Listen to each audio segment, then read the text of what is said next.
Doge afirma que esquema criminoso no Rio de Janeiro não cessou.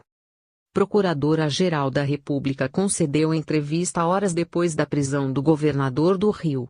Segundo ela, crimes como lavagem de dinheiro continuam ocorrendo no estado.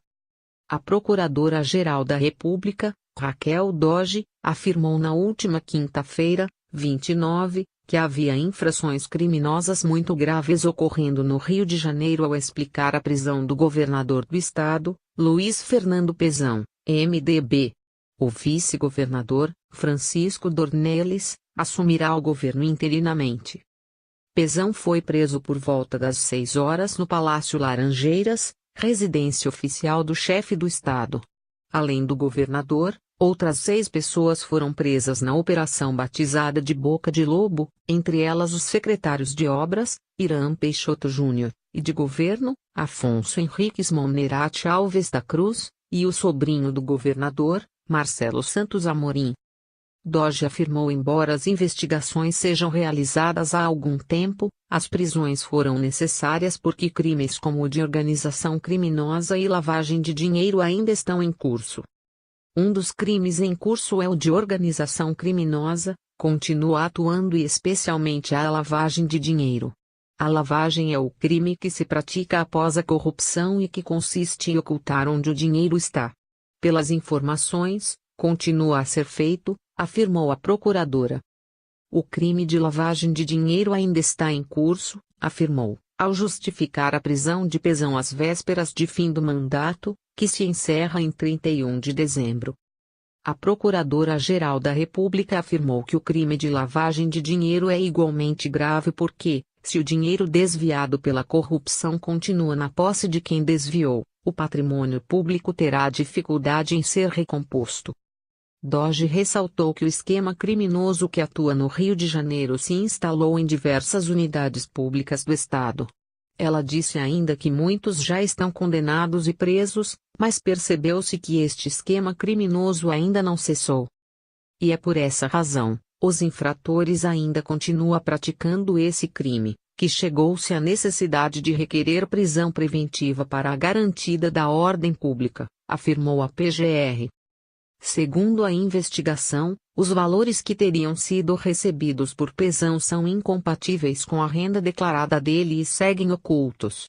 Por isso, a prisão preventiva do governador foi decretada. Ele foi levado para a sede da PF no Rio. De lá, Pezão deve ser transferido para a unidade prisional da PM em Niterói, onde também está detido o ex-procurador-geral de Justiça do Rio de Janeiro, Cláudio Lopes.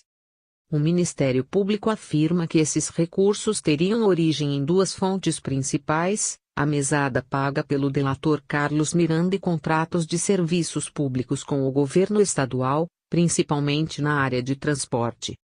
Carlos Miranda detalhou o pagamento da mesada de R$ 150 mil para Pezão na época em que ele era vice do então governador Sérgio Cabral. Também houve, segundo a delação, pagamento de 13º de propina e ainda 2 bônus de R$ 1 milhão como prêmio. Sucessão de Cabral. O Procurador Regional da República Leonardo Cardoso de Freitas, que atua no Rio de Janeiro, explicou que Pezão sucedeu no esquema de corrupção ao ex-governador Sérgio Cabral, que também está preso. Há 2 anos, na prisão do Sérgio Cabral, nos perguntaram: e o Pezão? Não esquecemos e estamos aqui hoje para responder. O que se verificou é que a organização criminosa do Sérgio Cabral se reinventou com uma sucessão de pessoas.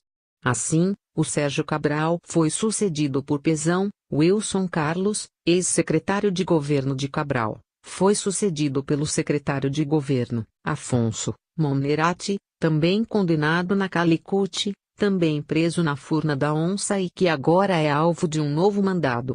O secretário de Obras também foi sucedido pelo José Irã, afirmou.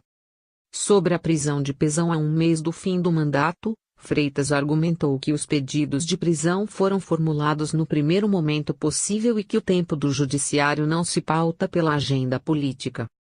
Podemos pensar que tem 1 mês que essas pessoas não vão estar na máquina pública. A agenda não é o calendário eleitoral. Foi no primeiro momento possível, afirmou o procurador. Segundo Leonardo Cardoso de Freitas, além da delação de Carlos Miranda, um quadro robusto de provas foi colhido para a realização da operação de hoje. O procurador destacou bilhetes que faziam menção ao nome de Pezão em pagamentos de propina e que foram apreendidos há 2 anos no apartamento de Luiz Carlos Bezerra, apontado como um dos operadores de Sérgio Cabral.